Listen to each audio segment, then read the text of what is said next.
Welcome to the Founders Lounge, where business meets bullshit and everything in between. What is in? No, I quit. Come on. No, I'm not just I'd like love to see I'm you put 46 one of years old. Like I'm gonna give in the peer pressure. If I gave you one of these, you would either one, I'd throw probably up, throw or up. two, talk like the Tasmanian devil. I'd probably throw up, man.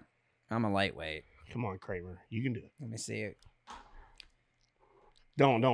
Seriously. I'm just come back next episode. Steve's you addicted. turn blue and puke all over the floor. Yeah, you have to deal with Sarah on that. No, I don't.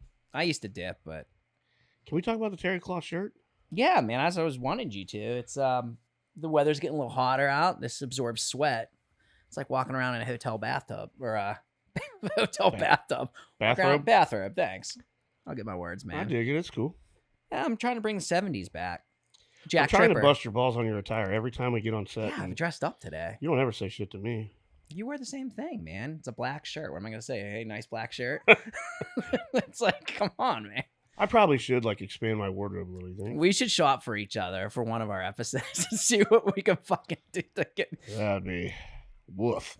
Oh man, you'll look. I'll get you some of those tuck it shirts that I wear. I just don't do color, man. I'm just not a color yeah, that's kind cool. of guy. I get it. Well, I don't know. this is darker now, man. I'm not as ripped and shredded as I used to be, so You wear the black. You pull it off. I gotta protect What's your this shirt have on it? belly. Lead Farmer. It's Tim Banford's It's cool, man. I like it. Dig it. clothing line grind. What are we Anyway. getting into? Yeah, what are we tackling, man? So I've been talking to some few people, and they're always picking my brain on, hey man, I've been doing this little side hustle, got this idea, it's making a little bit of money. Don't know if I should take it like full time. Yeah. So I got to thinking about that, and I'm like, all right, that'd be a cool show. So we're gonna have a conversation about that. So then I was like, all right, if I'm not in that position, right? Well, I kind of am with integrity, but that's like, I have no ambitions to take that full time yet. I will at some point. Yeah. And I will implement these 3 things that I'm getting ready to talk about. So I kind of sat down and was like, all right, if I was going to do that, what would I look at to do that? The first one is financial stability. Like, can you afford to take the risk? And more importantly, does it make money? Yeah. Yeah, it's fair, man. You've always talked about even foundation. If it's not making money right away, can you got enough runway? You know, and mentioning can you afford to take the risk, you know, you get gurus on Instagram all the time. I won't mention names, but I don't want to be a dickhead, but Steve Bond? yeah. You know, they're like, you know, if you're passionate about it, drop what you're doing and go all in. All right, well, Yeah, that's yeah. great if you're already a millionaire. Yeah, a lot of You know, I'm talking doesn't work about out for a lot of people that people. aren't. Yeah, exactly. You know, you be responsible. You can't just go quit your full-time job to go photograph giraffes at the zoo. You know what I mean? Could that be a full-time job? Probably.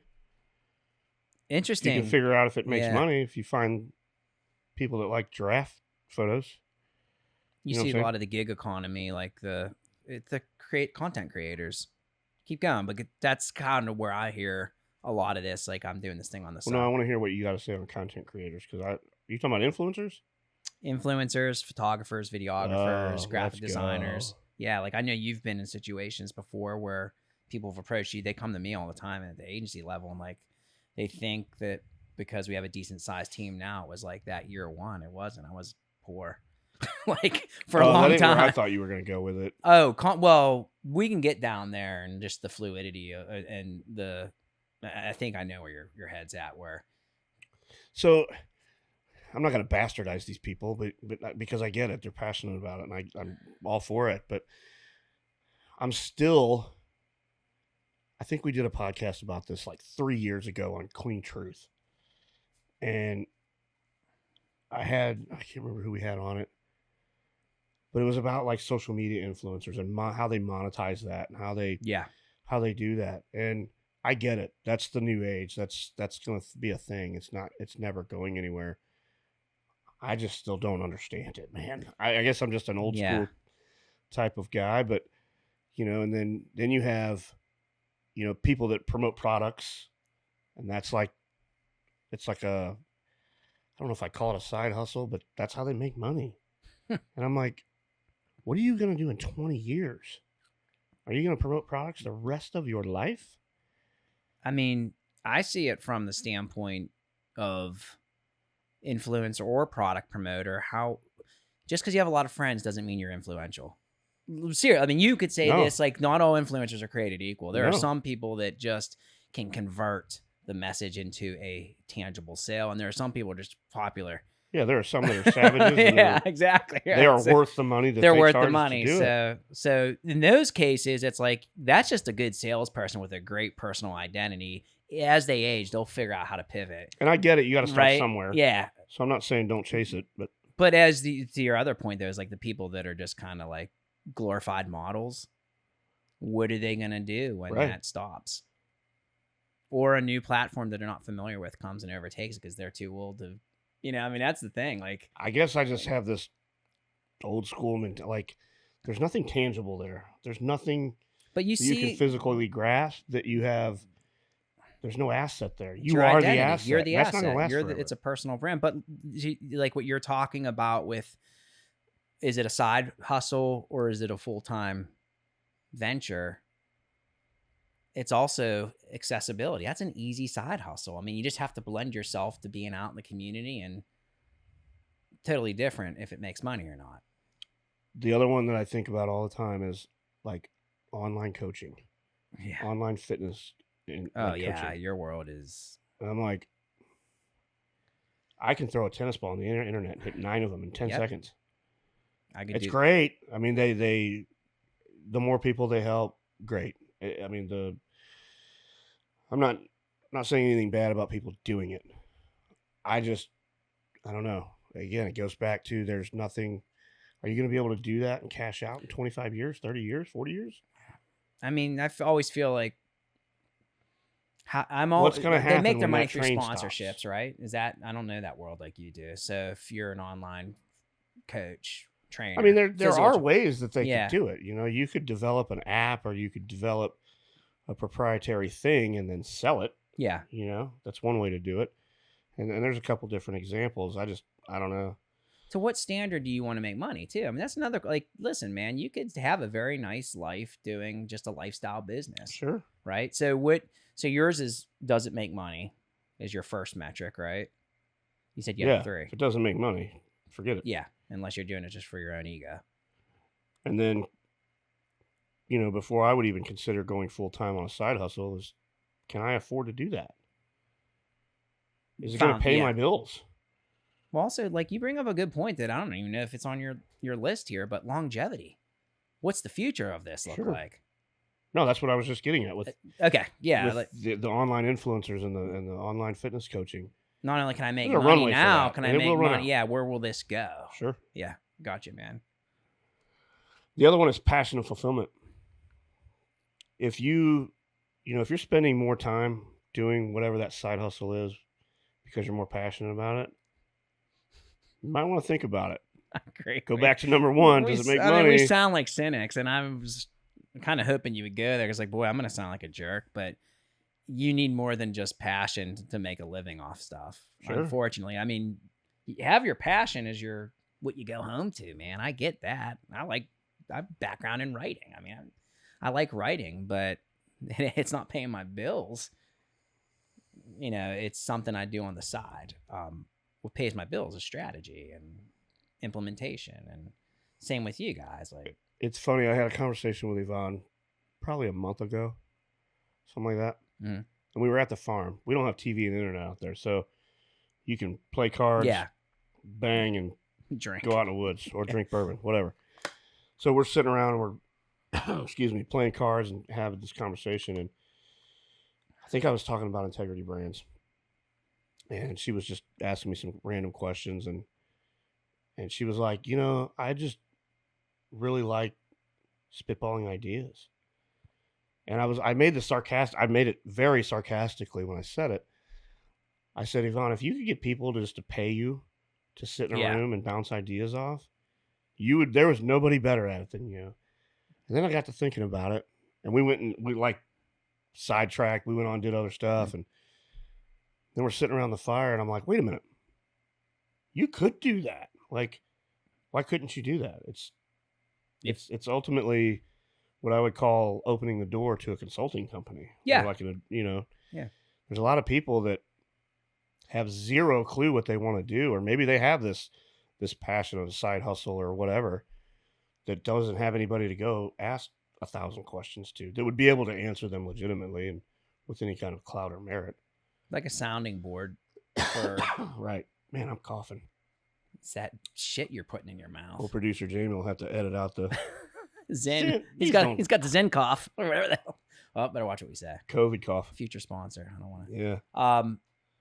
Yeah, I mean, there's a lot of people. That's how they get into consulting or inspirational coaching. They have that talent to inspire others.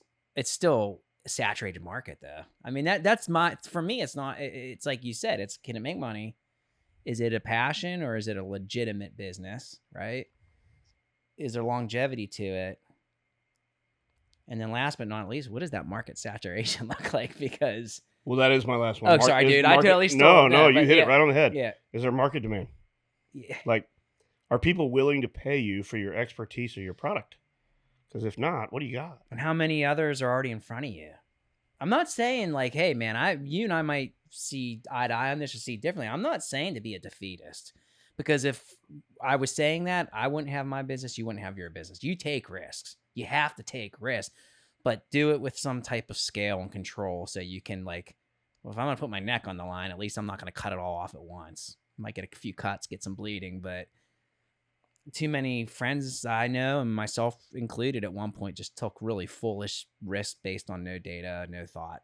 Just felt like it was a good idea. I mean, a prime example of this one, I keep using my wife as an example. She's probably going to kick my ass. She sure is.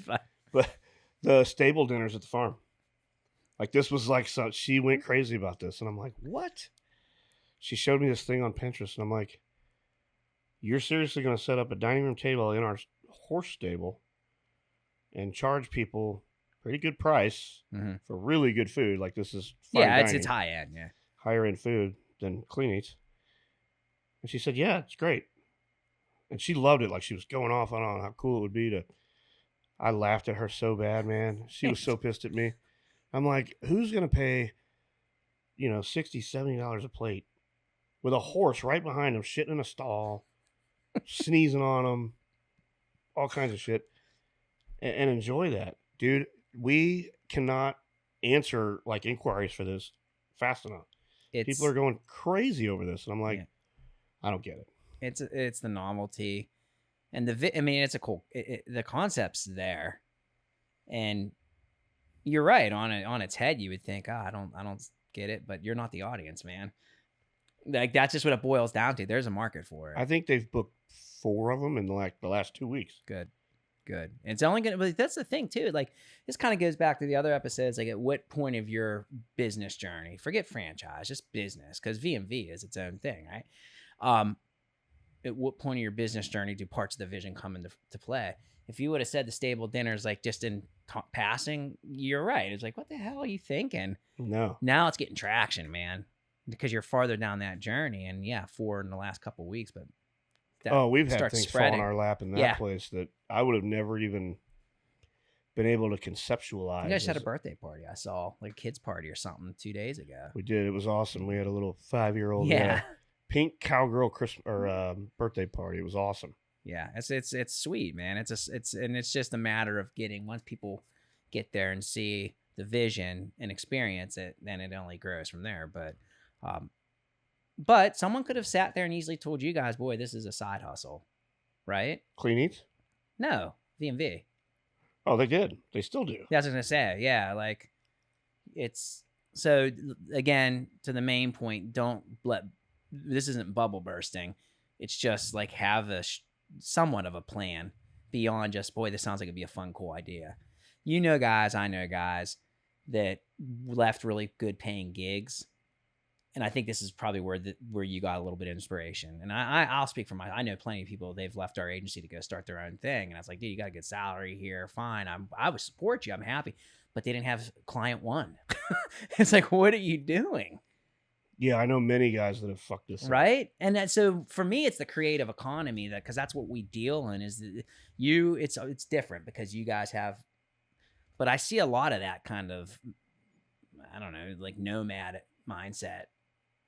I've had easily half a dozen employees that have worked for us on the cleaning side that have left to go do, whatever whatever kind of thing that they wanted to go do out on their own. And, you know,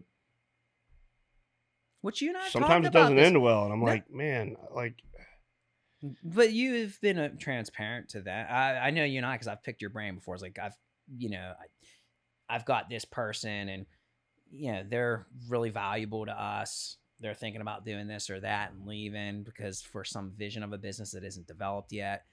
And it's like, why would they not just stay and make the salary while they do weekend work and build that's off what the I've ground? always said. I agree. Yeah. 100%. So, Because I've of the mindset, like, that's great. And I want to support them. I want to help them. exactly. You want to help people grow. Yeah. I mean, I would love to see them work for me full, long time, have a, a really long lasting career. But at the end of the day, they're not chained to me. They're not going to retire with me. I get that. But they have their own passions, their own things they want to go do. And I want to help them be successful in that. Yeah. That's actually probably another episode we should put down in the notes is how do you retain really great people in a business brand culture that encourages individualism. That sounds like the most boring. No, it doesn't, dude. Because like, I think it'd be fascinating. I'd listen to it. I mean, the reality is like you guys have this workplace where it's like Dawn and Yvonne did it, man. They did it. They encourage independence and entrepreneurialism. But by the way, like, how do we keep the people from becoming their own entrepreneur? I'm in the same boat. Maybe more so with what we do because you can take the equipment, buy it. I get that. I get the risk of what we do, but all right, we won't get into that. That's all I got on this one, guys. This one's probably short and sweet. Yeah. But I get asked this quite a bit, so I wanted to put this out there and just focus on those three things. That'll answer your question. Does it make money? Can you take the risk? Are you more passionate about that than your full-time job? And is there market demand? Are people going to buy you? Yeah. Buy you, your product, whatever it is. So, good deal, brother. All right, guys. Till next time. Take care.